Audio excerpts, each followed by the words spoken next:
technology, history, and America's godly heritage. We talk about anything that affects your faith, your family, or your freedom. So don't go anywhere, because Point of View starts right now.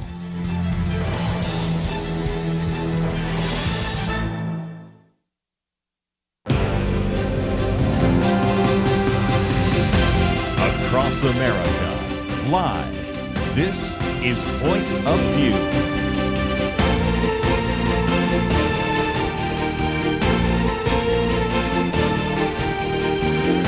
And now, Kerby Anderson. Thank you for joining me. It is the Monday edition of Point of View, and we're so grateful that you could join us today. In about a half an hour, we're going to be talking with our good friend Robert J. Morgan. He has a new book out, God Hasn't Forgotten You, and I might just mention some of his other books along the way, The Red Sea Rules, for example, as well as The Strength You Need. And maybe since we are talking about the 250th anniversary of this country, might even also mention his 100 Bible verses that made America. He'll be on with us in about a half an hour. And then next hour, we'll spend just a little bit of time at the very end with Dr. Hutz Hertzberg. He is the Chief Education Officer for Turning Point USA, and he's in the area of Turning Point Education. He was, interestingly enough, invited by the President and by the Department of Justice's Religious Liberty Commission, that's the one that Kelly Shackelford serves on, to actually speak to the issue of education. I thought it would be good to hear from him about how to think about this issue of education, and of course love to get a little bit of an update from him on what's happening there at Turning Point USA. In between, lots of topics to address. One that I mentioned on Friday that I said I would cover today is the issue of gambling. Now, it is a topic that I have written about. It's one of the chapters of my book, Christian Ethics in Plain Language, but isn't something we talk about very often. As a matter of fact, we've got more than 80 of these booklets we've produced. Never produced one on a biblical point of view on gambling. And I'll be the first to admit that there's no verse in the Bible that says, thou shalt not gamble. But my first article, interestingly enough, is from Rich Lowry, who isn't necessarily looking at it from a biblical perspective. He's not looking at it from a secular perspective either. He's just simply saying, look, America has a gambling problem, he says.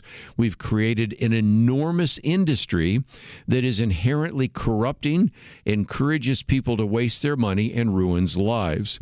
And he starts by telling the story of one NBA player. And if you watch the NBA as I do, you may be familiar with him, but probably not. Terry Rozier of the Miami Heat. Now, he's had a pretty respectable career, averaging sometimes about 20 points per game some of those years, but he will be known, I will guarantee you, in the future, not for what he did on the court, but for what he did off the court. He stands accused of tipping off gamblers that he would leave a game early in March of 2023 based on a supposed injury. This allowed those individuals that are co-conspirators with him to bet the under on his performance and thus profit handsomely, and then shared the proceeds with Terry Rozier. What we're talking about here, in case you don't gamble, and I imagine this is probably not a issue that many of you even perhaps think about, is when you do sports gambling, there's a spread. Trying to get an even number of people voting for and against a particular outcome difficult, since some teams are much better than others. And so you really bet against the spread, 2.5 points, up, down, whatever. And the same kind of thing, sometimes you can bet on everything from the performance of a player to the performance of a team to who wins, the national championship in college, who wins the World Series going on right now, all sorts of things. And so not only that, but you also have a former NBA player and unofficial coach for the Los Angeles Lakers who also has been accused of leaking information to bettors on when LeBron James, who's the NBA's biggest player, would be sitting out by the way, for legitimate reasons in a game. And so you can see that we're talking about something that has gone from bad to worse. Now, to his credit, Rich Lowry takes us all the way back in his piece, and I would encourage you to read it, to some of the sports gambling scandals, probably the best, Shoeless Joe Jackson, and, of course, the scandal of the White Sox and all the rest. But this is something that was occasionally done, and now you wonder how far it's gone, because we have this enormous gambling industry that seems to be corrupting individuals. As he says, it's causing people to waste their money and to ruin lives. And so there are some others that are like this as well.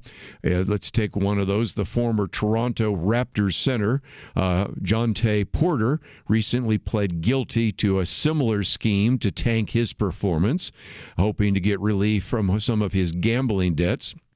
Two of the Cleveland Guardians pitchers are under investigation for unusual betting activity and the rest. And the NCAA has even banned certain basketball players at Fresno State, San Jose State, and other places. And so once we have this issue of sports betting, as he says, it is mushroomed into a juggernaut when the Supreme Court struck down in 2018 on federal grounds a ban on sports betting called the Professional and Amateur Sports Protection Act. So, again, these sports leagues have said that they oppose legalized gambling and betting on the grounds that it would threaten the integrity of those sports. And I think that it does and has. But nevertheless, we're talking about now an enormous amount of money that's being bet. According to ESPN, people wagered round numbers $150 billion and lost about $13 billion, and that's in 2023. You can see that FanDuel says there are about 70,000 wagers a minute when they were betting on last year's Super Bowl at its height. And again, as some people have pointed out, that the real money to be made in sports gambling is from the addict. No surprise there. I'll get into some of that in our next segment here in just a minute. But one of those individuals writing for The Atlantic, and he's with the Manhattan Institute. Of course, we quote from the Manhattan Institute so often, who said that the profits largely in sports gambling come from the compulsions of people with a problem. A small number of people place the large majority of bets. About 5% of bettors spent 70% of the money in New Jersey, at least the last time they tracked that. And I think that's probably representative of what's happening nationwide. So, of course, Americans do love sports betting, and you probably have bet on something or know someone that has, or been part of a betting pool, or, of course, when we have March Madness and all the rest. But the bottom line is, and this is what he's talking about, maybe we need to rethink this whole idea of the legalization of sports betting, the promotion of it, and the way in which, again, we have recognized how gambling is something that can really affect individuals in a negative way. He says once a relatively marginal phenomenon, sports betting is now part of American mainstream, and we haven't seen the last of the scandals. When we come back, I just want to make a few final comments about this. If you gamble, okay, it's a free country. If you gamble with money that should be used to support your family, I think the Bible has something to say about that. I'll get to that in just a minute. And if you are a compulsive gambler, I think you need to seek some help. Let's take a break, though. We'll come back and talk for a few more minutes just about some of the gambling issues. All that coming up right after this.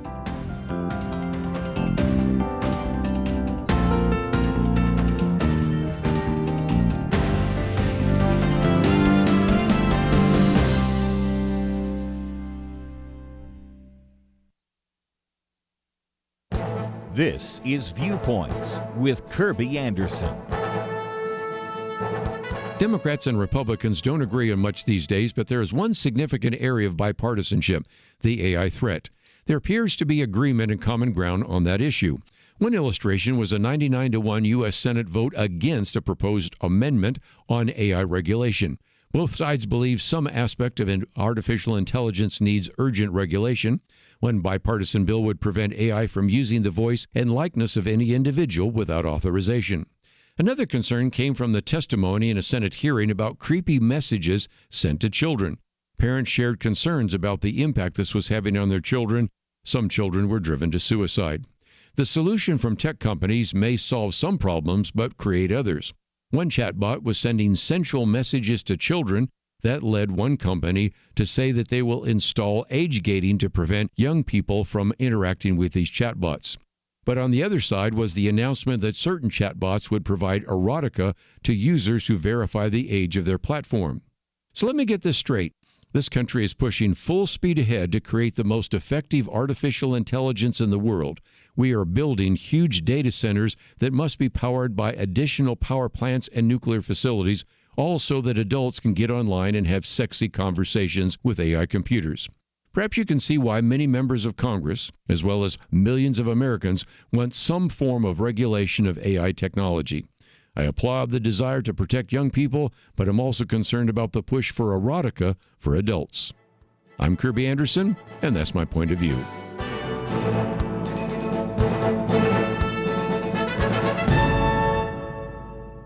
For a free copy of Kerby's booklet, A Biblical View on Critical Race Theory, go to viewpoints.info/CRT.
You're listening to Point of View, your listener-supported source for truth. Back once again, let's see if we can, just for a few more minutes, talk about gambling, and then we're going to have a chance to hear from our good friend Robert J. Morgan, his new book, God Hasn't Forgotten You, 24 Remarkable Ways God is Working in You and Through You, all based on Luke chapter 1.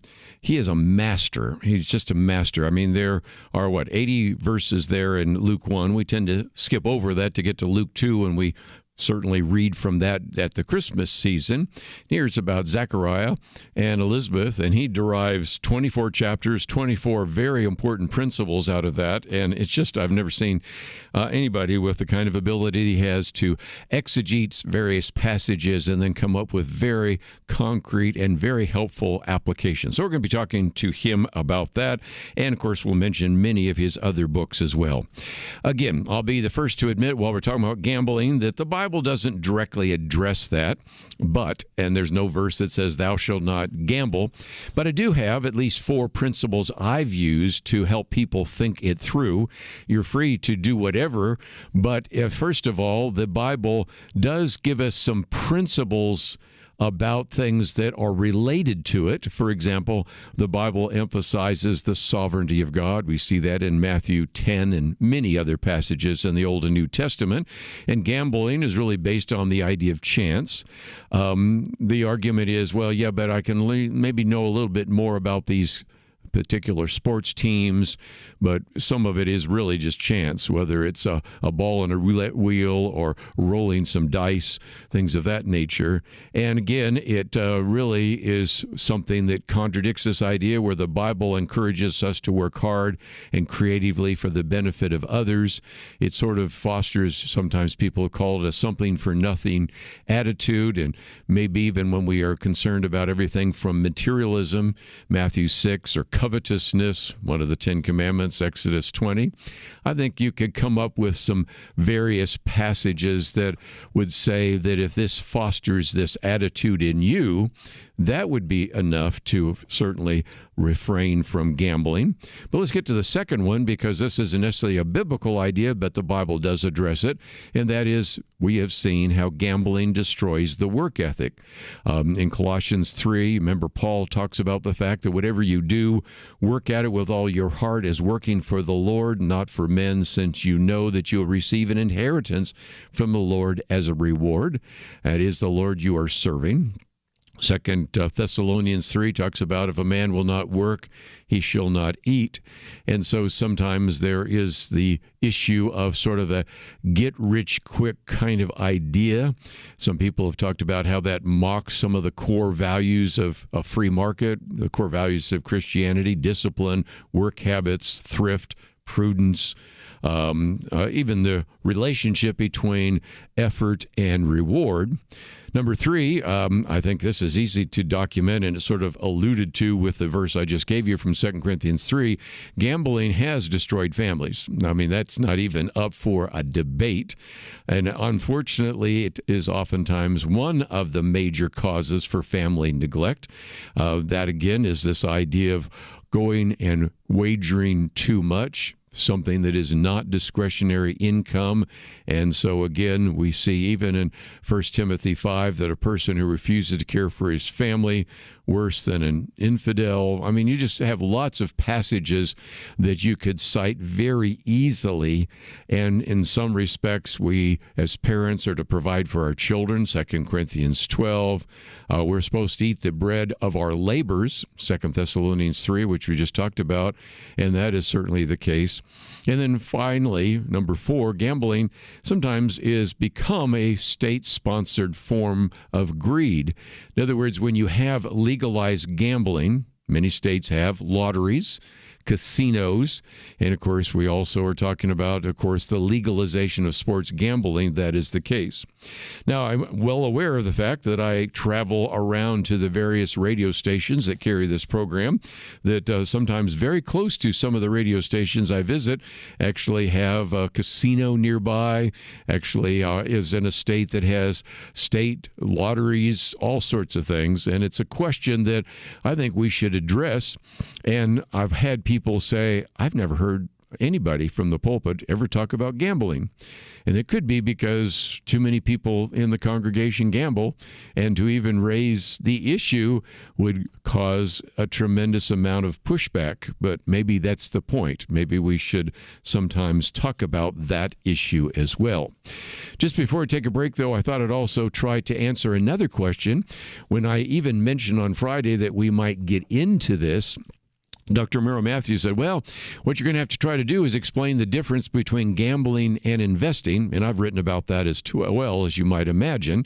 And there are, of course, many other people that have addressed this issue. So Norm Geisler has that in his book. I know Tony Evans had it in his book. Gary North even addressed that as well. But there are some similarities.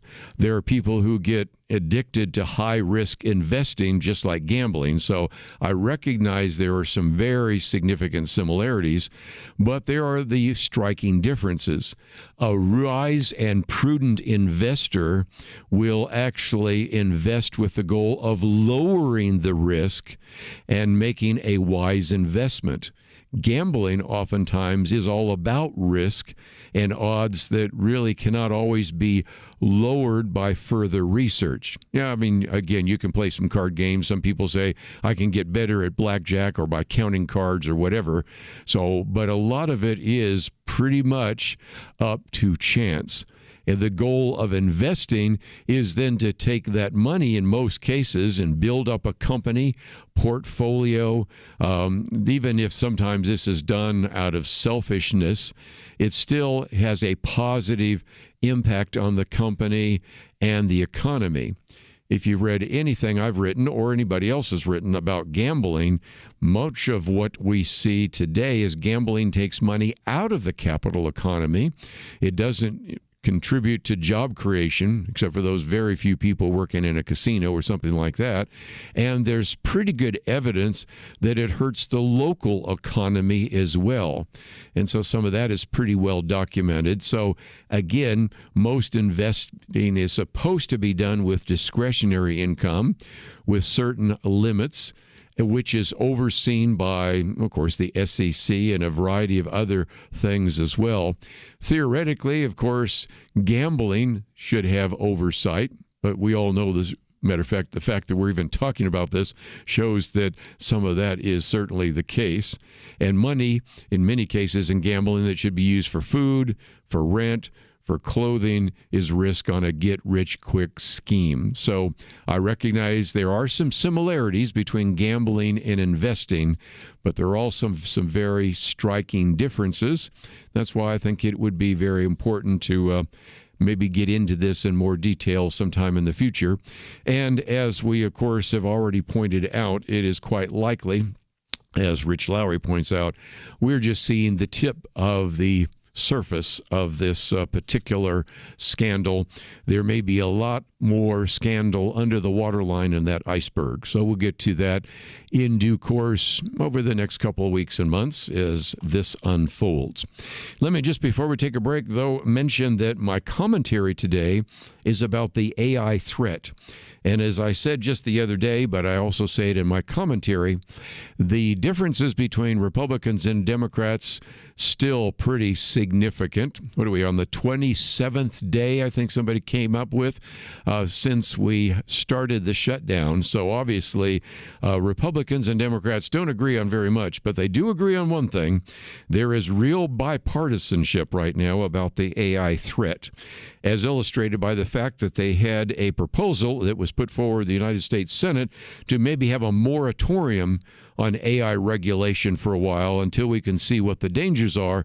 That was voted down 99-1. So I think it illustrates again that there is a real concern about the need for regulation. As a program note, I might mention that I believe the January issue of Outlook, which we're just putting together, which you'll be receiving in the future, will get into some of those issues. But we've seen all sorts of testimony in front of Congress, especially a Senate hearing the other day where some of these parents were sharing about the impact that some of these chatbots were having on their children, some of who committed suicide.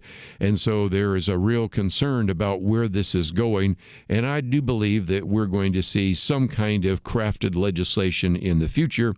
And so we'll continue to watch that and see what we can do to address the AI threat. The benefits are enormous. The drawbacks are very significant as well. And so that's why we will continue to monitor that as well here on Point of View. Let's take a break, though. When we come back, Robert Morgan, God Hasn't Forgotten You, 24 remarkable ways God is working in you and through you. We'll talk with him right after this.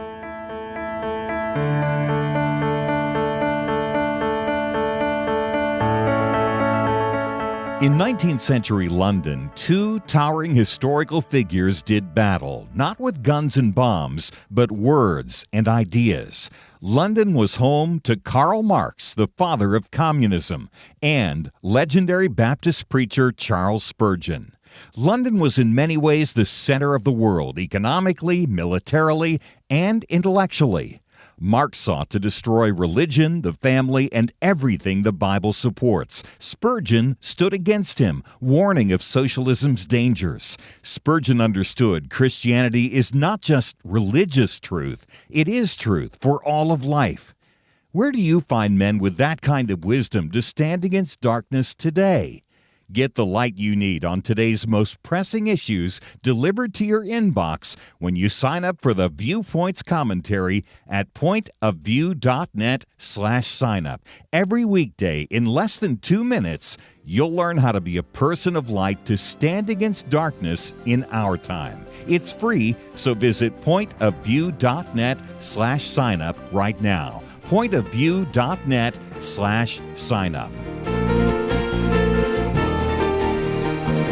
Point of View will continue after this.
You are listening to Point of View.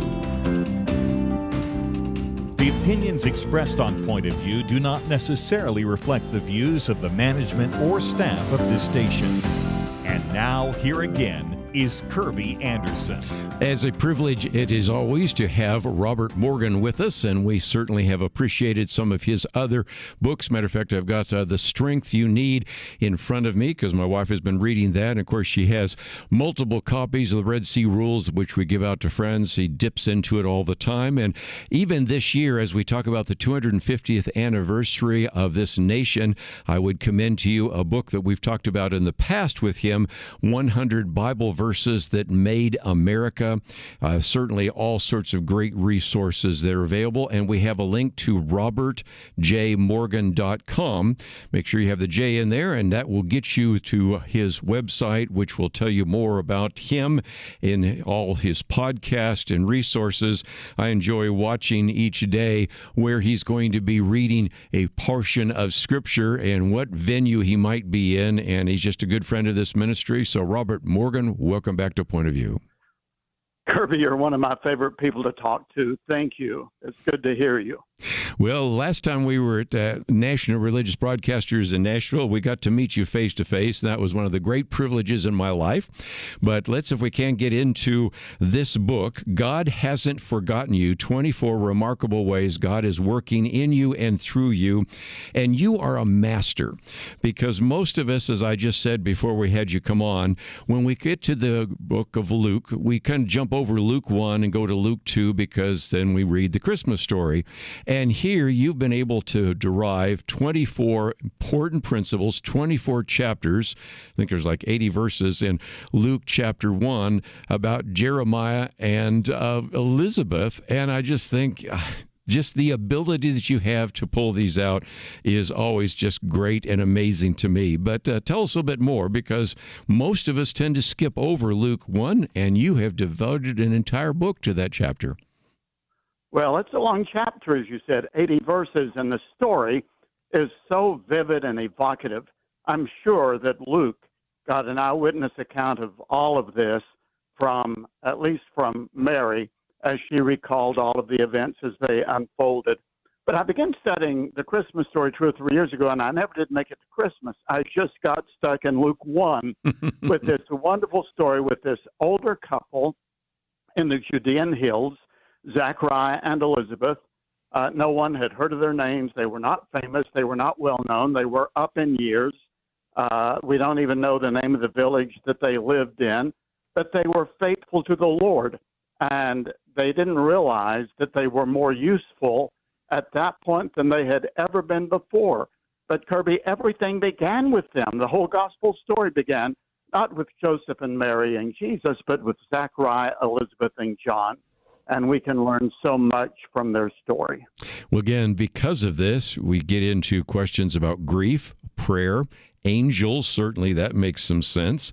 Just the importance of speaking, God's promises, so many other issues. But let me just pick out one or two that certainly were helpful to me.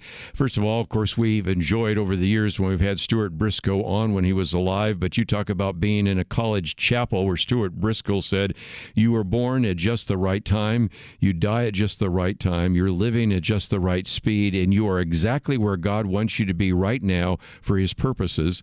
And when you talk about Zechariah, he just thought he was going to be ministering in the temple, and he was going to have a pretty ordinary life, but God used him.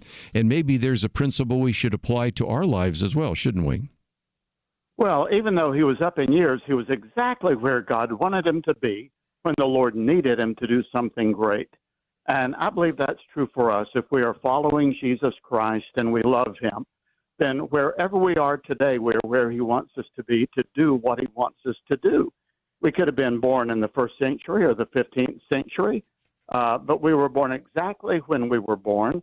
And the Bible says in Psalm 139, verse 16, you saw me before I was born and scheduled each day of my life before I began to breathe. Every day was recorded in your book. So it's a wonderful thing to wake up every morning knowing that God has a plan for you for that day and that you are not on this planet right now by mistake. You are here by his preordained choice, and he has something for us all to do every day for him. Let's we can talk maybe about grace and grief, because years ago when I published a book on genetic engineering, I thought that I would maybe get pushback on some of the things I said about whether or not we can genetically engineer creatures. But instead, because I'd had a chapter 2 on infertility, I was getting calls from all sorts of women that were infertile, and whether their name was Hannah or not, or Elizabeth or not, you well know as an individual that certainly has been the pastor for those many years in a church there in Tennessee, the issue and the pain of infertility. And in a sense, that's one of the very significant themes in Luke chapter 1, isn't it? Well, it is. My own mother dealt with that before I was born, she and my father, and I know how difficult this can be by having worked with couples all through my ministry.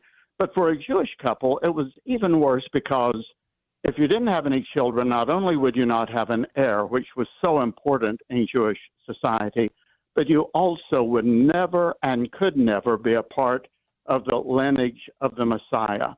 So people would look at you and say, what's wrong with that couple?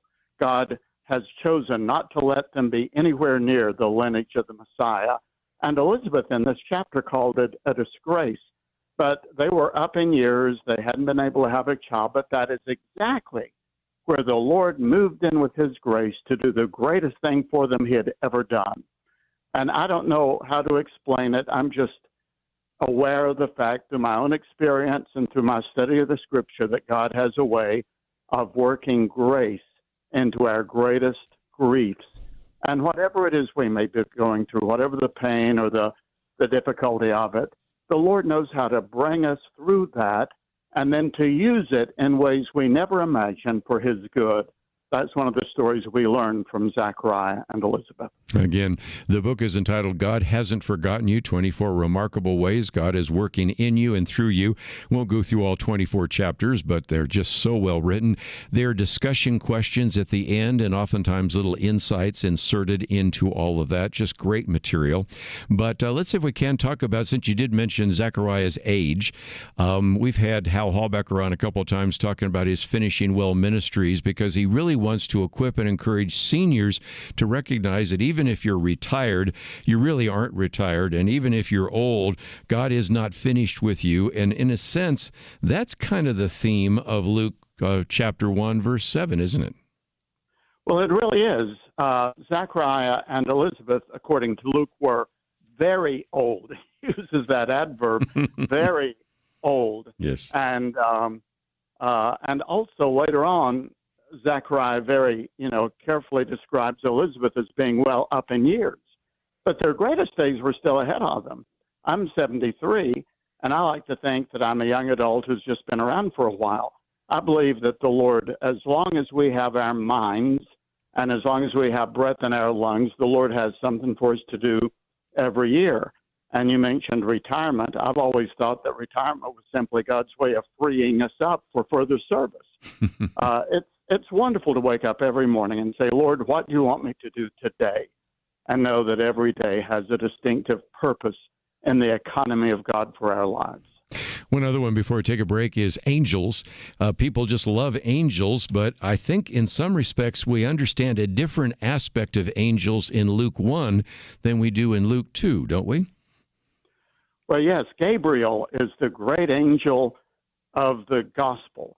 And he shows up 4 times in the Bible, twice in the book of Daniel, and then twice in Luke chapter 1. He appears to Zachariah and later to Mary. And so he says, I stand in the presence of God, and I've come to tell you this good news, which is the first time the word gospel occurs in the chronology of the New Testament program of redemption. So Zachariah was tremendously seized with fear when he saw Gabriel in the temple, but Gabriel had that wonderful message. In Luke chapter 2, there's a whole host of angels that occur in the skies over the shepherd's field. And so, yes, there are angels all the way through the Bible. But again, you see, and then we'll talk about this after the break, in which all of a sudden Zechariah can't speak anymore. And so we'll get into what that means. And there are some really great principles here that are actually developed in this book. I might just mention that you can find it in your local bookstore, but of course we have a link to, again, robertjmorgan.com, so you can find that information on the website. And if you are interested in this, first of all, let me just mention that as you go through this individually, you'll appreciate it. But the fact that there are discussion questions at the end, this would be a perfect Bible study, small group study, and it certainly takes you through a chapter in the Bible that many of us tend to pass over, but I certainly appreciate Robert Morgan for not passing over it and writing an entire book on it. We'll come back and talk more with him right after this.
You're listening to Point of View, your listener-supported source for truth. It's our privilege to have with us for a few more minutes Robert Morgan, Robert J. Morgan, so that you can make sure you can find the information on our website or go directly to his website. Author of The Red Sea Rules, Then Sings My Soul, as well as The Strength You Need, and so many great books that I would highly recommend. And again, 24 remarkable ways God is working in you and through you. And since I mentioned your website, robertjmorgan.com, if people click on the button button that says courses, they will see that there is a video study, God Hasn't Forgotten You. And so there, if I remember right, I think there's 8 sessions. Yes, 8 sessions that exist. And so this would be a way if, Robert, individuals wanted to maybe have individual study or a small group or maybe even an evangelistic outreach, that is available as well on your website, isn't it? Yes, and we also have a study guide there. Yes. My podcast information is there, along with the blogs and all of our other resources. So a lot going on that website. Thank you for mentioning it, Kerby. Well, again, I would encourage you to go there and find all the other resources, whether it's, of course, the Red Sea Rules or Jordan River Rules or so many of those, and certainly this one right now that we're focusing on, God Hasn't Forgotten You. And I thought it would be good to maybe talk about fear. We mentioned that just a minute ago in terms of fear and faith. Zechariah has fear, but I love you said we were growing up, the only version we had was King James Version, and the modern versions say do not be afraid, but the old version said fear not, and people would go through the Bible and they counted up 365 examples of fear not. But this issue of fear in Zechariah is a section that you really try to devote because it is important for us to show courage and faith sometimes when our natural reaction is fear. Well, the Lord doesn't want us to live in fear. Now, we can't avoid moments of panic when we get bad news. We can't avoid moments of discouragement when we sort of get hit in the stomach by something. But the Lord doesn't want us to live in that kind of condition. And Zechariah was seized with fear. And the Greek term there that Luke used is very strong when Zechariah suddenly appeared to him in that mysterious room in the temple that is written about. But the angel said, do not be afraid. And actually, when you go through the Christmas story, the entire story in Matthew 1 and 2 and Luke 1 and 2, there are many occasions when the phrase, fear not or do not be afraid, occurs. I went through the Bible looking for all of those fear nots, and I found there are many other phrases as well. You know, Psalm 37 says, do not fret. Mm-hmm. And Philippians 4 says, do not be anxious. And Jesus said, do not worry. So the Lord does not want us to live with the kind of fear that most people have. I'm subject to it, but I use Bible therapy and Bible memorization and quote some of these verses to myself very often. So good. Just a few more points. One has to do with God designed your personality and purpose. As you pointed out earlier on in your book, it's important to recognize that you're not a mistake. You're not here by accident. God has a plan. And some people, I think, Robert, think, well, I wish I were different. I wish I had that person's personality. I wish I had those person's gifts.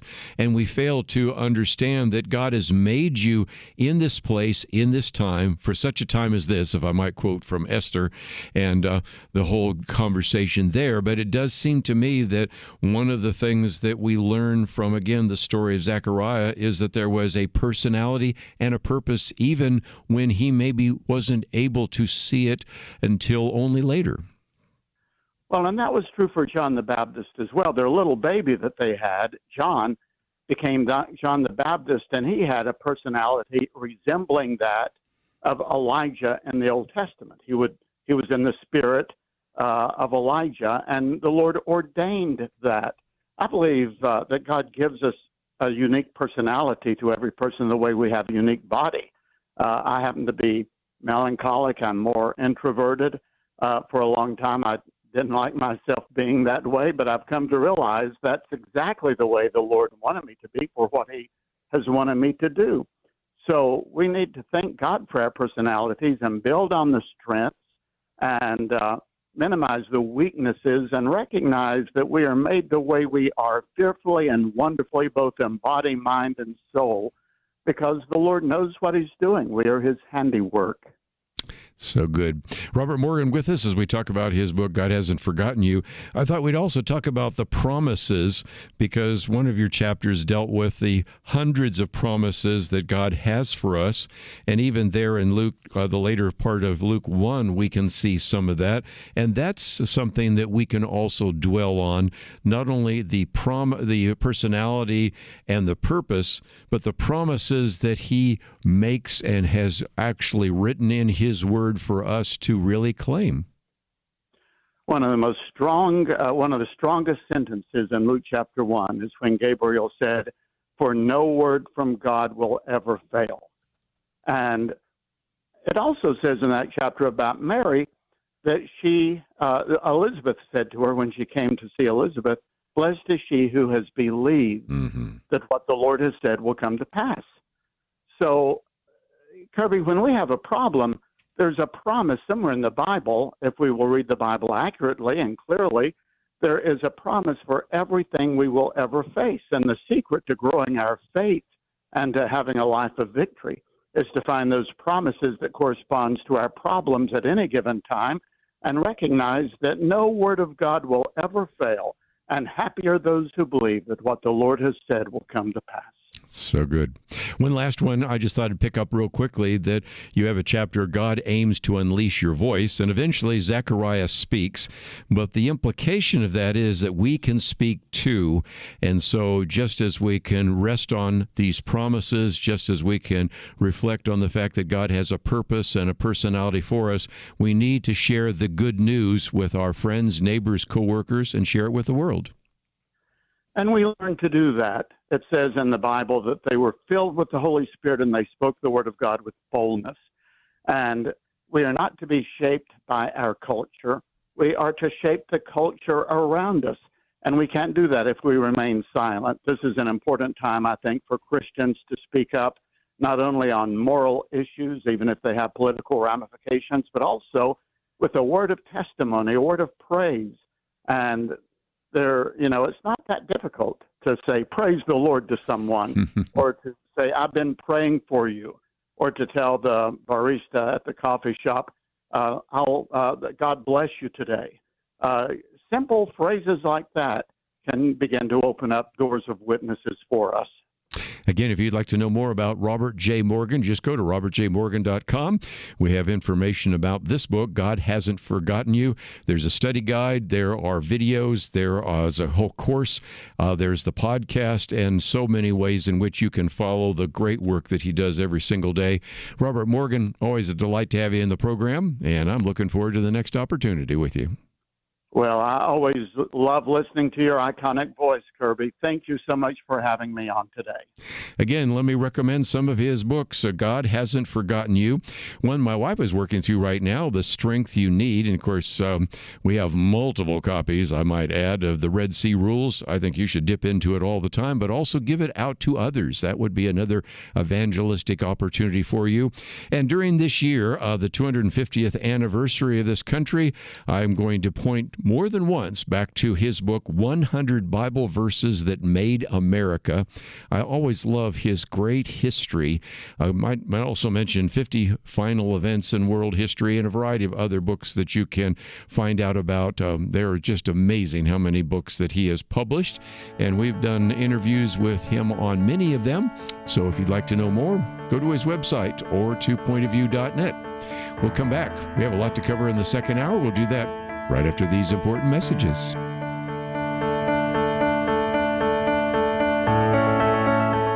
It was not that long ago that censorship appeared to be almost inevitable. Free speech was being attacked and strangled in many places, and some of us wondered if this was the end. But now, many feel a new sense of hope, a chance for a fresh dawn. Let me caution you. Now is not the time to relax. It's a time to press forward, to use this fresh opportunity to proclaim and learn how to apply truth to current issues. By the fact you're here, listening right now, that tells me that you recognize the vital role Point of View plays as a voice of truth. For more than 50 years, we've informed and equipped people who have made a real difference. And when you give to Point of View today, you breathe life into what can be a new golden era for the truth. Please take a moment right now and invest in truth. Visit pointofview.net or give it 1-800-347-5151. That's pointofview.net. Click in now or call 1-800-347-5151. Point of View will continue after this.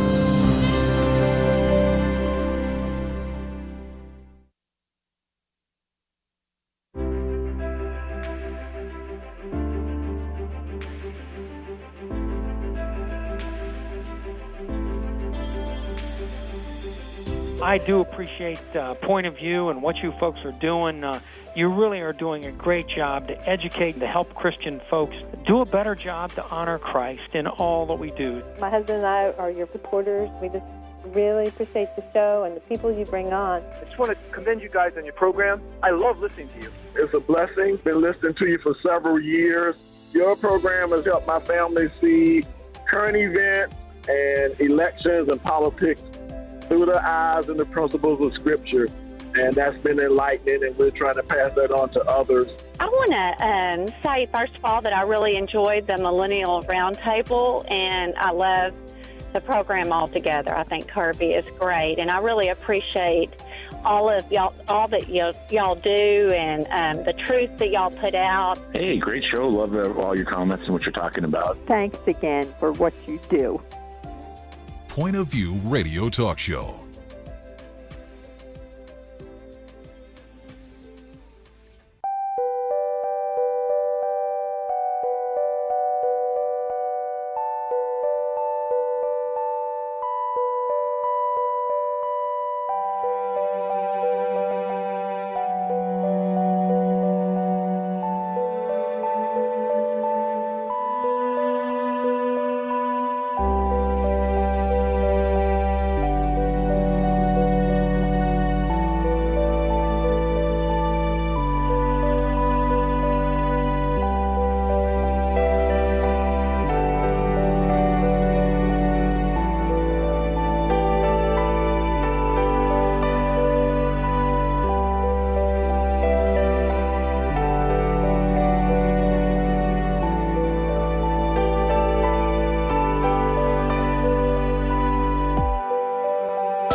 Hi, this is Kerby Anderson. You know, each day we take on the tough issues and provide a biblical perspective to them. The topics we cover are wide-ranging: apologetics, theology, prophecy, creation and evolution, intelligent design, marriage, family, child-rearing, the millennial generation, trends in society, politics, economics, business, religious liberty, the Constitution, public policy, foreign policy, military policy, tensions in the Middle East, abortion, homosexuality, pornography, sexual ethics, media, technology, history, and America's godly heritage.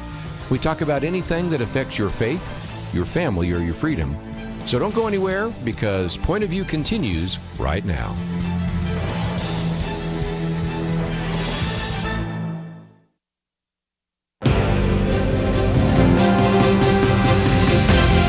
Across America, live. This is Point of View.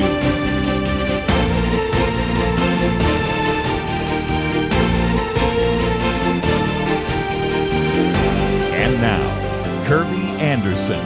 Second hour today, we're going to get into a couple of issues in the news that you need to know about. And then at the bottom of the hour, we're going to be talking with Dr. Hutz Hertzberg.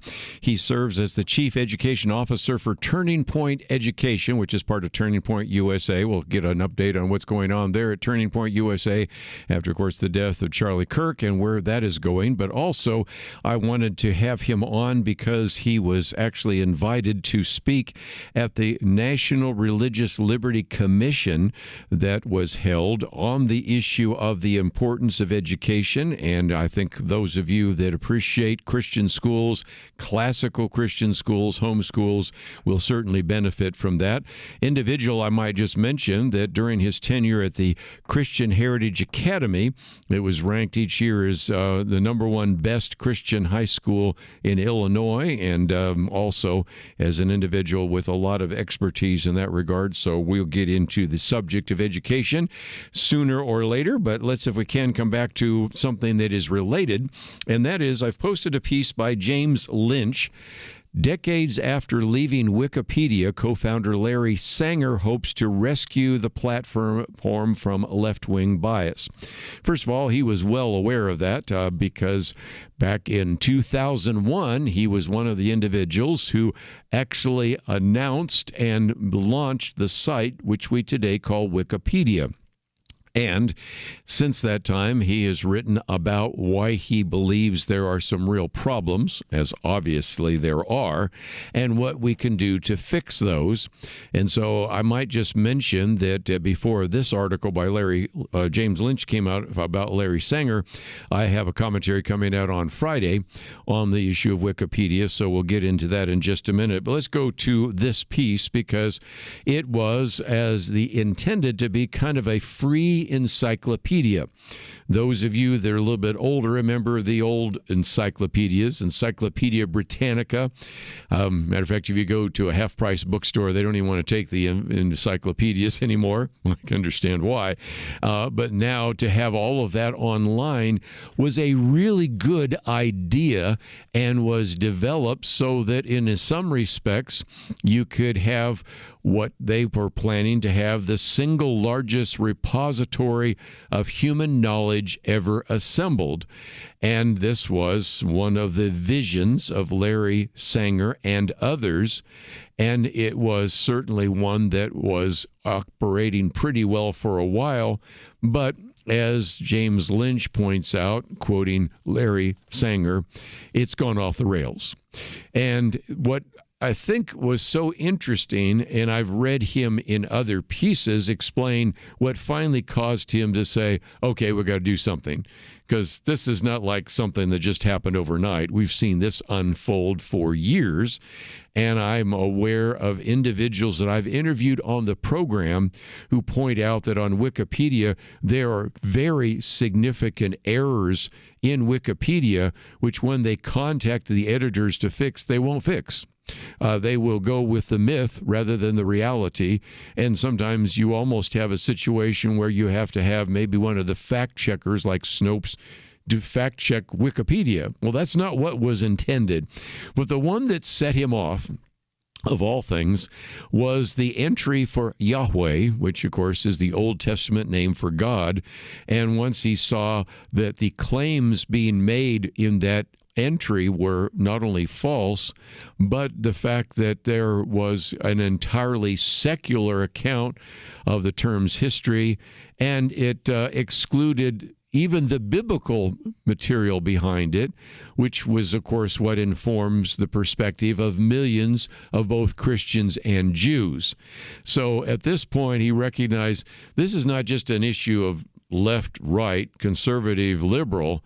This is just, they're not even willing to have enough intellectual honesty to at least say, Jews believe, Christians believe, but instead just simply present the other thing. So as Larry Sanger, the co-founder of Wikipedia, said, I'm not complaining about the research.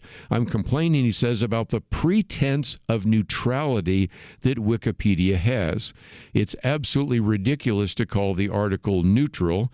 It takes a very definite position which contradicts the vast majority of people with strong and informed opinions on the topic.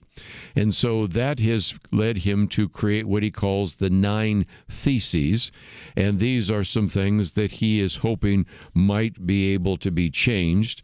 And, of course, he's been on some different programs. He was on Tucker Carlson's program. He's actually worked with some various congressional leaders. Unfortunately, almost all of them are Republicans, and even worked with Elon Musk. I'll get to Elon Musk in just a minute. Just to give you a sense of the bias, I use this in my commentary, and this in the article is mentioned as well. There's a platform list on Wikipedia of reliable sources of information and unreliable. And just to show you the liberal bias, the reliable sources are MSNBC, The Nation, Mother Jones, and the New Republic, which are all not just a little bit left, but really leftist in some respects. And, of course, as you might imagine, the unreliable sources are, of course, Fox News, New York Post, The Federalist, to mention just a few. And it just illustrates, again, how did New York Post get on there? Well, that's because, of course, the Hunter Biden laptop story and a few others. And so you can see that there is very definitely sort of a bias against conservative ideas. And, of course, one of the things he's wanted to do is actually unmask the people that are the editors. He explains that there are 62 accounts that have the most authority on Wikipedia. And this article doesn't say it, but I found it in another article. 14% of those accounts reveal a full or real name. And so you can see that a lot of people just hide behind the issue there as well. Then, of course, this idea of consensus actually has been used to stifle dissent and consolidate power. And he says, it's really time to come back to the original vision, enabling competing articles, abolishing source blacklists, and just a real true neutrality policy. But then, of course, we also see something else, and that is there's been congressional investigation. For example, a Senate Commerce Committee sent a letter to the Wikipedia Foundation earlier this month demanding that the nonprofit root out ideological bias on its platform.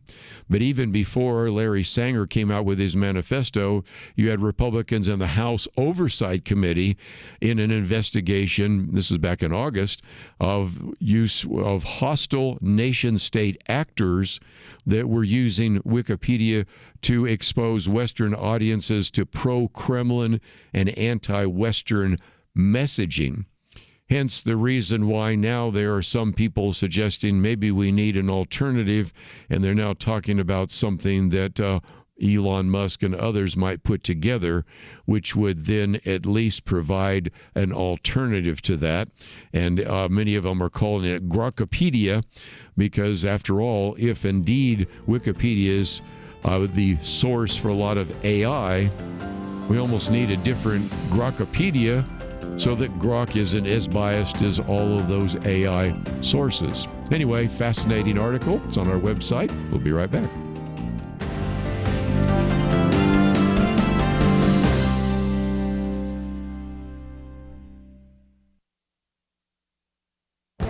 This is Viewpoints with Kerby Anderson. Democrats and Republicans don't agree on much these days, but there is one significant area of bipartisanship, the AI threat. There appears to be agreement and common ground on that issue. One illustration was a 99-1 U.S. Senate vote against a proposed amendment on AI regulation. Both sides believe some aspect of artificial intelligence needs urgent regulation. One bipartisan bill would prevent AI from using the voice and likeness of any individual without authorization. Another concern came from the testimony in a Senate hearing about creepy messages sent to children. Parents shared concerns about the impact this was having on their children. Some children were driven to suicide. The solution from tech companies may solve some problems but create others. One chatbot was sending sensual messages to children that led one company to say that they will install age gating to prevent young people from interacting with these chatbots. But on the other side was the announcement that certain chatbots would provide erotica to users who verify the age of their platform. So let me get this straight. This country is pushing full speed ahead to create the most effective artificial intelligence in the world. We are building huge data centers that must be powered by additional power plants and nuclear facilities, all so that adults can get online and have sexy conversations with AI computers. Perhaps you can see why many members of Congress, as well as millions of Americans, want some form of regulation of AI technology. I applaud the desire to protect young people, but I'm also concerned about the push for erotica for adults. I'm Kerby Anderson, and that's my point of view.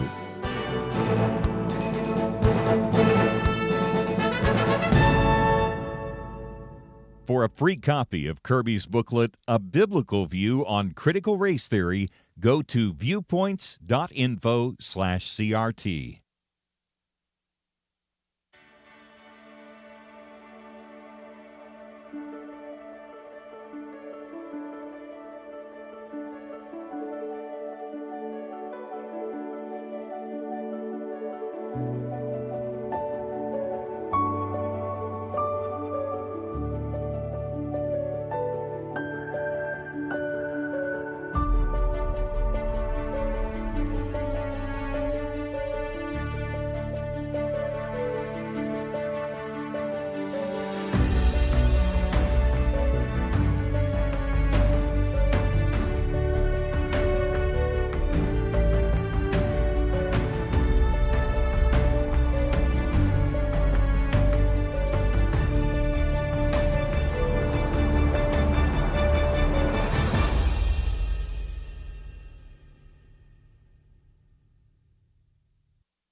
You're listening to Point of View, your listener-supported source for truth. Back once again in just in half an hour, less than half an hour now, we'll be talking with our good friend Dr. Hutz Hertzberg about education. But just before we do so, this is one of those stories where on Friday I thought, should we talk about it? And I thought, well, maybe not.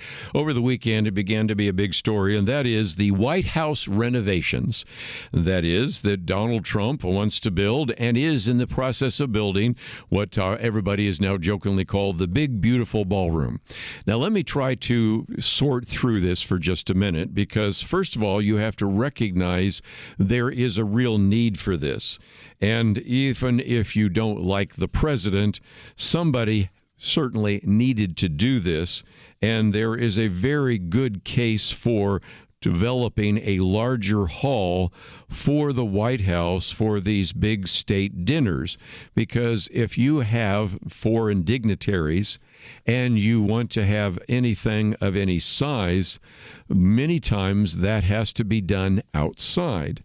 And once you start talking about doing it outside, now you're talking about doing it under tents. And some of those tents don't look that good. All it takes is for a little bit of rain to have preceded that, and now you end up with a sort of a muddy mess. And there is, I think, an embarrassing circumstance in which if we wanted to have any sizable gathering in the White House, It's actually impossible to do that. So it is something that has been, in some respects, on the drawing boards for a long time. And Donald Trump, being the builder, didn't want to wait any longer and felt the need for something to be done. And so this article, interestingly enough, is from the Wall Street Journal, the editors of the Wall Street Journal. And this is how they put it. They said the latest sign of incipient authoritarianism is apparently that President Trump is building a ballroom. After photos hit the wire showing the construction equipment at the White House tearing into the East Wing, critics lamented the lost quarters of the social secretary and the calligraphy office. Some urged Democrats to run in 2028 on a promise to raise Mr. Trump's ballroom. I love what they say. Take a breath, folks. There really is a case for a larger hall at the White House for holding big state dinners and other events without having to pitch enormous tents on the South Lawn. And so, again, let me come back to that statement because I'm glad I waited, because if you haven't been paying attention, there are now individuals saying that this really should be a litmus test for the Democrats that are going to run for the presidency in 2028. Nora Stanton puts it this way. There's an old saying that some people would rather curse the darkness than light a candle. What do you call someone who waits for others to light the candle then pledges to snuff it out? In today's Democratic Party, apparently you call them a presidential contender. Using $250 million in private funds, not a penny from taxpayers, he's constructing America's first proper White House ballroom, a 90,000 square foot classical edition that will finally give our nation a dignified space to host world leaders, replacing a nondescript 1940s office wing with something befitting America's greatness. The practical benefits are obvious. No more tent rentals, no more weather disasters, no more apologizing to foreign dignitaries for makeshift accommodations. But now the point. Representative Eric Swalwell has other plans. The California Democrat turned to X with a demand, as this individual says, so bizarre that it reads like satire. Quote, don't even think of seeking the Democratic nomination for president unless you pledge to take a wrecking ball to the Trump ballroom on day one. This is apparently the new litmus test for the next presidential nominee. And again, you can recognize, as we'll now go through, all the kind of renovations that have taken place. Let's go back to our article for just a minute because there are quite a few. First of all, let's go all the way back to the early part of the 19th century. Thomas Jefferson, as you might remember, added the east and west colonnades, and again, he faced criticism for their cost and their perceived extravagance. Some of the Federalists in Congress said that the columned walkway had a whiff of aristocracy befitting the builder's democratic simplicity. It's hard to imagine the White House without the north portico. When that was added by Andrew Jackson, it was also seen as costly and ostentatious. Under Theodore Roosevelt, putting up the West Wing required removing glass houses used for growing plants. One newspaper report said that alterations to the White House had destroyed its historic value. Of course, we can also mention Teddy Roosevelt built the entire West Wing, which I've already alluded to there as well. Truman literally gutted and rebuilt the White House interior. You, of course, have not only the Truman balcony on the south portico, but then, of course, you have even more recently, of course, you had Jacqueline Kennedy and the Rose Garden. I'm going to come back to that in just a minute. And then you even had, of course, Richard Nixon covered Franklin Roosevelt's swimming pool to create what today we take for granted as the White House briefing room. And so what would the press say if Mr. Trump wanted to restore Franklin Delano Roosevelt's swimming pool? Well, you can kind of get the idea. Now, again, every president has done that, but just again, to put this in some kind of context, Donald Trump has been president for 4 years. He's been off for 4 years. He's back again for another 4 years, hypothetically, assuming that he will be, and he's been there now for a little less than a year. He has building experience, and he has probably a good idea of what he wants to do. Let's just use Jacqueline Kennedy as a good example. She comes into the White House and immediately begins to decide that it needs to have more of a historic look. So she brings in period furniture. She wants the blue room to be changed, so she paints the blue room, and she reconstructs the rose garden. And then because she's doing so much renovation in 1962, she has a TV tour of the White House to show all the things she's done. You can look it up. When Jacqueline Kennedy came into the White House, she was 31 years of age. 31. Now, I don't want to be too careful here because I have a few that are 30 and under around the studio here, but nevertheless, 31, never been in the White House, never been even near some of that, and all the renovations, and she was the darling of the press. Donald Trump has been there for 4 years and counting, up now 5 years. He has had experience in this. He's consulted individuals that have put this together. And back to the real issue, we don't really need the Democrats to pledge that they're going to take a wrecking ball to something that is exactly what we have needed in the White House for some time.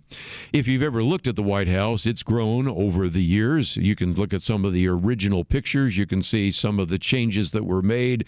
There was a need eventually to create what today is now called the Oval Office. That didn't always exist. The West Wing, the East Wing, of course, is being torn down and now have created a ballroom.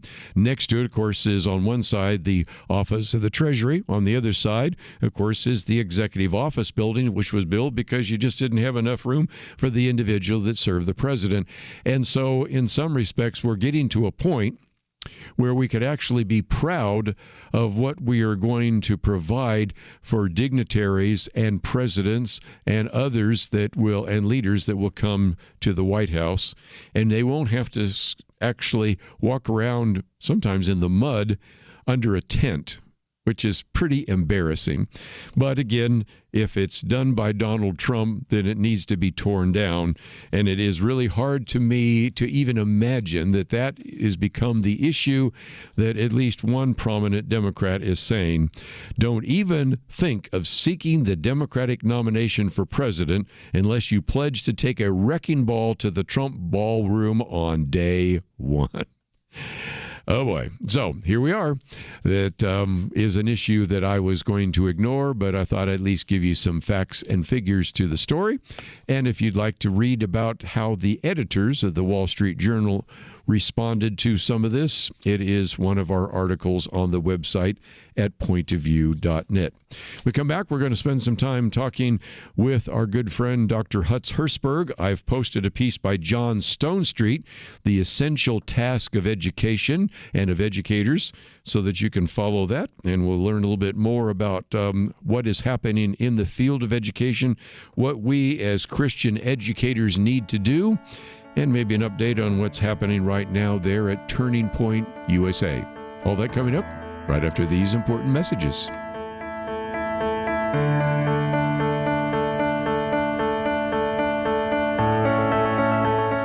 The Bible tells us not to worry, and yet there is a lot of worrying stuff in our world today. Thankfully, the Bible doesn't stop at telling us not to worry. God gives us a next step. He says we need to pray.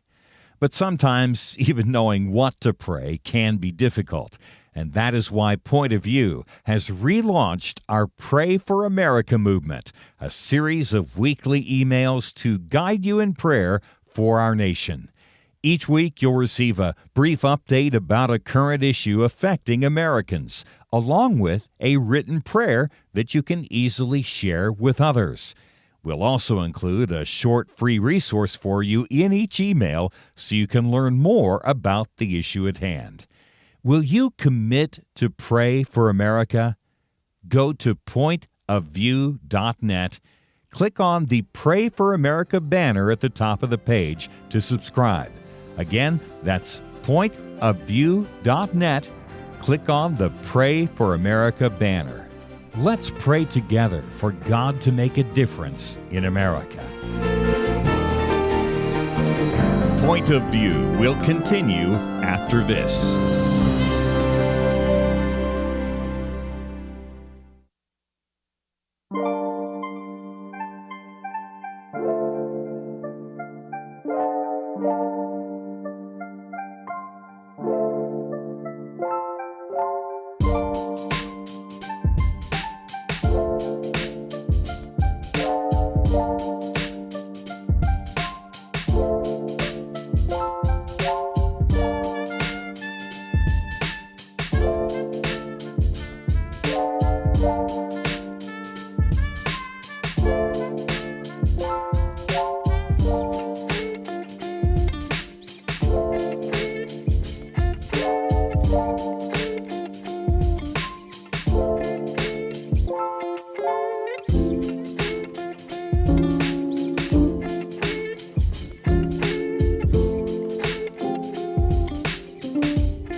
You are listening to Point of View. The opinions expressed on Point of View do not necessarily reflect the views of the management or staff of this station. And now, here again, is Kerby Anderson. A while back, our good friend John Stonestreet, in a Breakpoint commentary, said, last month, the Department of Justice's Religious Liberty Commission heard testimony from experts and teachers about the importance of overlapping religion and education. Among those voices was Dr. Hutz Hertzberg, the Chief Education Officer of Turning Point USA's education arm. Hertzberg argued that the public education system could not be trusted to train children in truth and morals. He also highlighted the importance of teaching children the absolute authority of Scripture. Again, his comments, I think, really get us into the question of what is the goal of education. Dr. Hutz Hertzberg is the Chief Education Officer for Turning Point Education.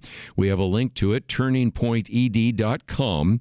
And he is an individual that in the past has served as the head of the Christian Heritage Academy, which, as I mentioned earlier, was ranked each year as the #1 best Christian high school in Illinois. He also has served as the president of Christian Union.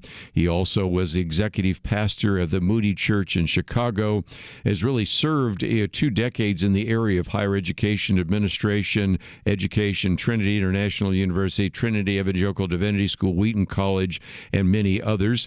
Has 2 degrees from Wheaton College and 3 degrees from Trinity Evangelical Divinity School, including a Doctor of Ministry and a PhD. Hutz, it is great to have you on the program here on Point of View. Well, thank you so much, Kerby. It's great to be with you. Let's, if we can, before we get into all the education issues, see if you can answer the question people have, and that is, how is everybody there at Turning Point USA doing after the loss of Charlie Kirk? Yeah, that's such an important question. I appreciate you asking. And to really fully answer that question, Kerby, it probably would take the rest of our time. The way I say it is that on September 10th, everything changed for us and nothing changed for us. And by that, by meaning everything, when your founder, when your chief executive officer, your main person, spokesman is taken out, as Charlie was on that day, how can it not affect the organization in a significant way? But by saying that nothing has changed, I can tell you that the resolve, the focus, the purpose, the commitment on the part of not just myself or my division, but really across the board at Turning Point USA continues stronger than ever. And I could give you some wonderful examples of that. So we are moving forward. We miss Charlie more than we can express. Still doesn't seem like it's real. Have not really had time to fully process this great loss, because we have just jumped into an explosion of interest in what we're doing at Turning Point. Well, as I've said to other people, and I'm sure you would be familiar with it as well, when I first got a phone call from you and you were talking about actually going to work with Turning Point, which now is called Turning Point Education, I was thrilled. I mean, I certainly thought that you were the right person for that situation. Of course, you have ran into Charlie Kirk early on because of some of the things that you've done in the area of education. And I do have a link so that people can see turningpointed.com. Schools, a prep year, training, resources, affiliations. Before we get into what you actually spoke on at the Religious Liberty Commission, I would like to just feature your website for just a minute, because reclaim, revive, and restore are some of the words being used right now to talk about what your vision is. Can you share that with us? Well, yes, indeed. We say that education is missional, and we are seeking to do the very words that you just said so well, to revive, reclaim, and renew Christian education, education in general. But to do that, we are 100% committed to Christian education. We pull no punches about that. Charlie was fully supportive that this was just not a vanilla education operation, but that we are truly a Christian education division. And so we are seeking to do that in various ways, Kerby. In short, we are helping to start schools across the country. We call it our 5C model: Christian, classical, conservative, collaborative, cost affordable. Every one of those C's is very important in our model. We've had some wonderful educators summits. We call them educator summits. We've had 4 now since our division was birthed about 3.5 years ago. Our 5th one is coming up. We've created curriculum where we feel like there's a need or an opportunity. We have an excellent Constitution kit. We have excellent Patriot Catechism. We have a wonderful Christian economics curriculum for high school students. And so our goal is where we have seen a need, a niche, an opportunity to create some curriculum, and it's been tremendously responded to. In fact, I'll just share this one number with you. Since Charlie's assassination, we've had 1.6 million orders of our curriculum. Wow. Let me just say that that's not normal. In a normal month, we may get 100 or 1,000 orders, but it's been 1.6 million from 202 countries, by the way. And then we also have an association of like-minded people who want to join arms with us, like-valued people, I should say, who want to make a difference in the world of education. We feel like we can do more together than separately. And so we have folks who are really from virtually now all 50 states who join our association. They want to say, let's work together to make the greatest impact that we can in the world of education. And then we just launched our prep year. It's a 9-month post-high school in residency, intentional development of the next Charlie Kirks, if you will. And Charlie lived long enough to see the launch of this initiative. He died just 1 week after we launched down in Fort Worth, Texas, in your neighborhood. But he actually recorded a wonderful video that now we have was really a beautiful charge to our prep year students. So in a nutshell, Kerby, that's what we're trying to do. It's a multifaceted, kind of comprehensive approach to try to make a difference in the world of education. Let me just mention again, there's a lot of great material there at turningpointed.com, and he mentioned the schools, the prep year, which I would encourage you to check out. Of course, training resources, association affiliations, and the rest. And of course, then as you scroll down, you even see the very dismal statistics for what the public schools are doing. But more importantly, it gets us into this idea of Christian education. The piece I posted by John Stonestreet, I know you would agree with, because he talks about the fact that a Christian vision is unified and coherent and reflects everything. Math reflects God's precision, science, his consistency, literature explores human longings, and in some respects, people need to understand how valuable Christian education is, especially classical Christian education, and that's really what you're dedicated to, isn't it? Absolutely, Kerby, you're exactly right. And so what we're trying to do is recover the education that this nation was really founded on. You know, it may surprise people to know a couple of things, actually, that most of our church, our fathers, our founders of our country, I should say, were trained classically in the classical disciplines. Yes. And classical education. The other thing, though, that might be surprising to folks is that it was really the church that took responsibility for the education of students and children within their, not only just in their church, but in their community. And so the church played a central role, not just in Bible education, as important as that is, but also in the overall education of children in general. And that was pretty much the case right up to the turn of the last century, 1800s, turning the 1900s. But that is about the time that the social progressive liberals came onto the scene, and the education system, the public education system was birthed. And so churches have kind of stepped back from that role, and we are trying to exhort and encourage and help churches reclaim that role as being central in the education of children, again, not just in their own congregations, but into the community. We're going to take a break, and when we come back, continue on with Hutz Hertzberg. Let me encourage you to maybe go to the website. We've got a link to the website. We've got a link to the Facebook page, to X, and all the rest. I might also encourage those of you that receive our little booklet. This one I'm holding up right now is one we sent out recently called One Nation Under God. The middle section basically makes the case that Hutz was making, that every Christian should know that the education of the founders of America was Bible-based, and whether you're looking at the issue of course, the Puritans and the Pilgrims, and even what was going on in Puritan New England, or if you even look at what was required of individuals. For example, the statutes of Harvard College in 1643 said, "Let every student be plainly instructed and earnestly pressed to consider well the main end of his life and studies is to know God and Jesus Christ, which is eternal eternal life. Or the charter for Yale College, all scholars shall live religious, godly, and blameless lives according to the rules of God's Word, diligently reading the Holy Scriptures, the fountain of life and truth, and constantly attend upon all the duties of religion, both in public and secret. Those would be good mission statements for any Christian college, and that's what you would get in the material when you actually enrolled at Harvard and Yale. We've come a long way, but maybe it's time for some restoration. We'll continue our conversation with Hutz Hertzberg right after this.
You're listening to Point of View, your listener-supported source for truth. Dr. Hutz Hertzberg with us as we are talking about what is taking place right now at Turning Point Education.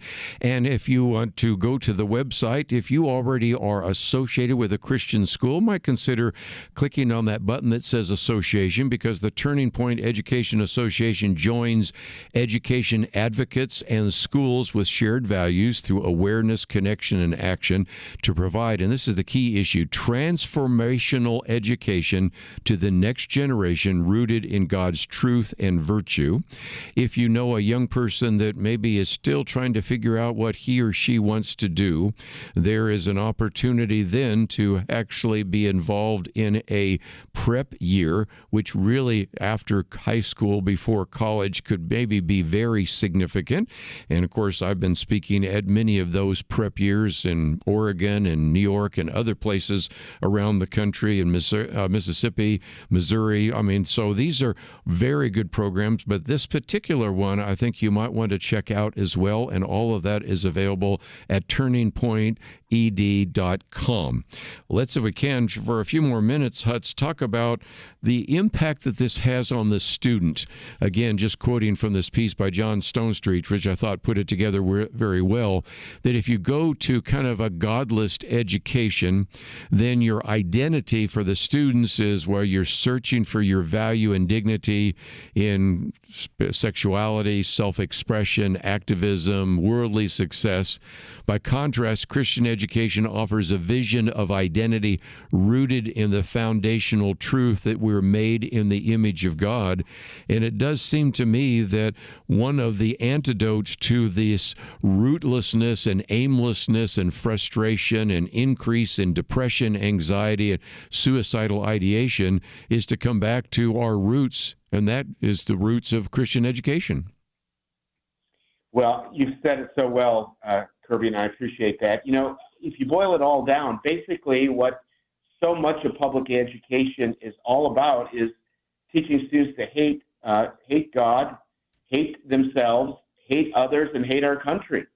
And so when your starting point is anything but God, what you're going to arrive at is something very, very different. And we see this now in students across the country, and it's really tragic. It's you know, I worked in Christian higher education, as you mentioned at the top of the program, and you know, I began to see even in Christian higher education that students today were coming already indoctrinated with all kinds of woke ideologies and with really a broken, incoherent kind of worldview. And so we have committed ourselves to provide some wonderful alternatives to what most students have experienced. And so we're trying to do that, encourage others to do that, partnering with others to do that, because we do need, if we're going to expect a different outcome, then we've got to provide a different source and opportunities for students, and that's exactly what we're trying to do. Let's talk about some resources I'd like to put in people's hands. Of course, you've had such a response. I guess you don't need the help of a nationwide radio show like Point of View, but I'm sure you could use a little bit more because you have, for example, all sorts of things. The Patriots Catechism. You've got information in terms of how we actually arrived here theologically. You have stuff about economics. You have, of course, even an educator's guide, a teacher's guide. You have the We the People material. So it seems to me that you are already kind of down the road and provide resources that if an individual is homeschooling their kids, if they're already in a Christian school but maybe would like to increase their ability to teach about some of these key issues, or if they're in a classical school and like to be associated with you and take advantage of some of those materials, those are flying off the shelf. And it does seem to me that those are the kind of resources we need for the 21st century. Well, thank you for saying that, Kerby, and you provide some outstanding resources as well in what you're doing. But like I said earlier, we're trying to not duplicate that which is already out there. There is some good stuff out there. I will say there's a lot of bad stuff out there as well. But those resources are made available to the different groups you just mentioned, homeschooling families, kids and families that are in Christian schools. And even we've had a fair number of teachers in public schools order our materials because they feel, in some cases, there's not a lot, but there's some teachers who feel like, well, I can teach about the Constitution. You know, that's pretty neutral. And of course, you know, it's hard not to get into the Constitution, realize that these were Christian men, primarily, not exclusively, that were at the center of the founding of our country, which we thank God for. But for those that join our association, Turning Point Education Association, all of these materials that you've just mentioned and I've mentioned are free. We do not charge for them.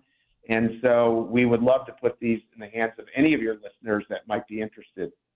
One other thing I thought I might mention is that we've had an individual on this program recently who had heard Marlon Maddox and said, I need to start a Christian school, and talked about all the difficulties of getting one started.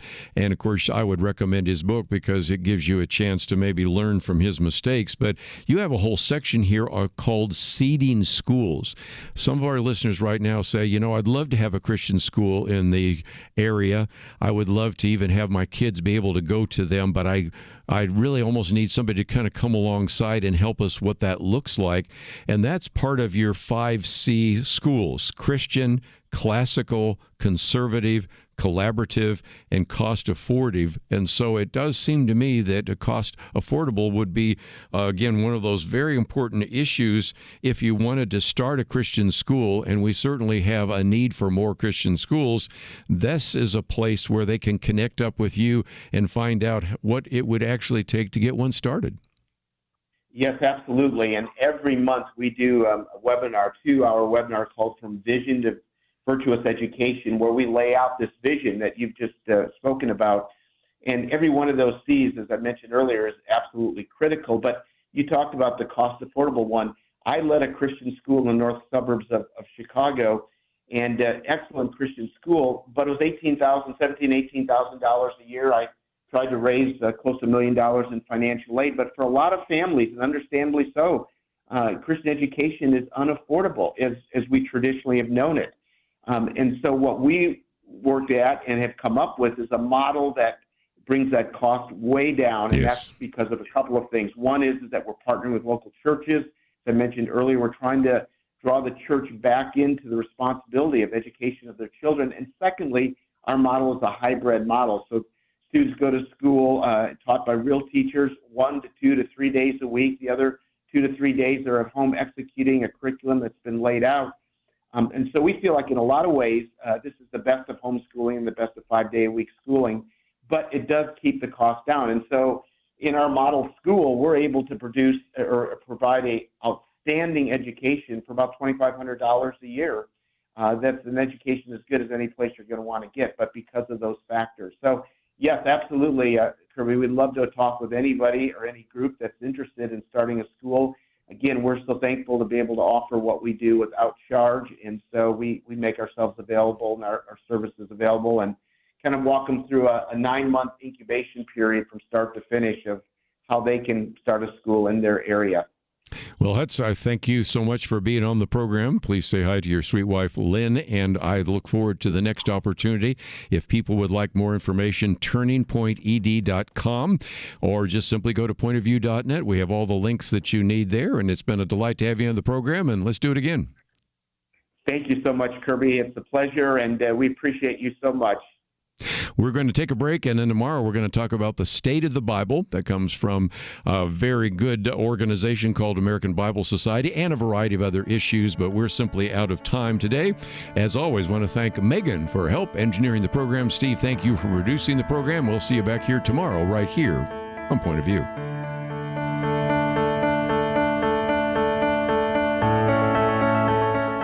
Where does moral truth come from? According to 58% of Americans, individuals determine moral truth.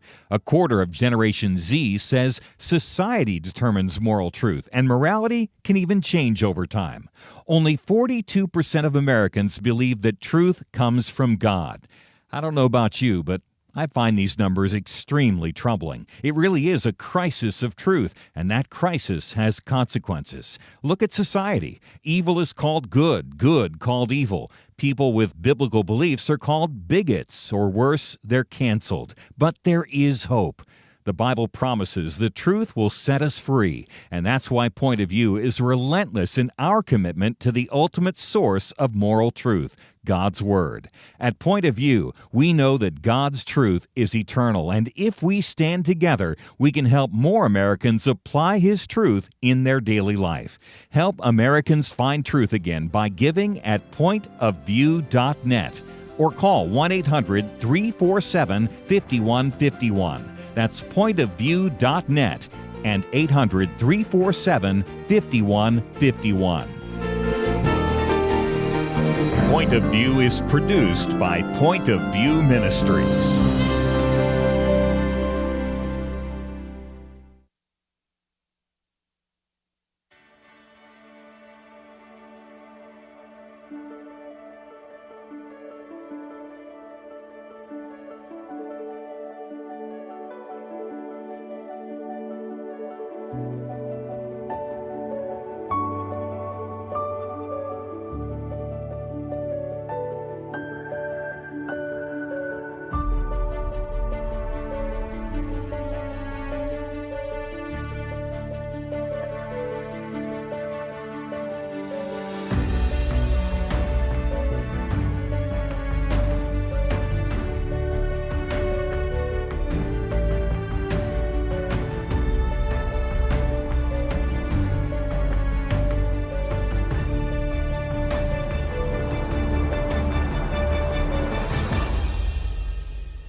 Yeah, I just found out we don't have a meeting. So we'll see if we can do 5. If not, sometimes I do 3 and 2.